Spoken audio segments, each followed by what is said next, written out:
May mga kaligalig. So, ayan, for today's video, ayan, naghihintay lang tayo ng oras. Kaya yung baby kaligalig na naglalaro lang siya. Kasi kami ay magpapalaundry mamaya. And, kanina ay na-enroll ko na rin si, excuse me guys, si Angelo sa kinder. Tapos, ayan, tamang paano lang tayo. Tapos, ayan yung kwarto namin, guys. Masaya ng baby kaligalig yun nakahiga naglalaro. Tapos, sobrang init din dito kanina ng panahon. Ayan. O, ayan o. Tamang papawis lang pagmumukha. Haggard na. So, ayan guys. At ito po, nabili ako clock.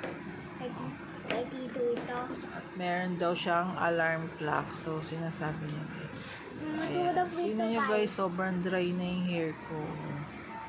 Di pa kasi ako nakapagpa-treatment. So, ayan guys, share lang. Bye!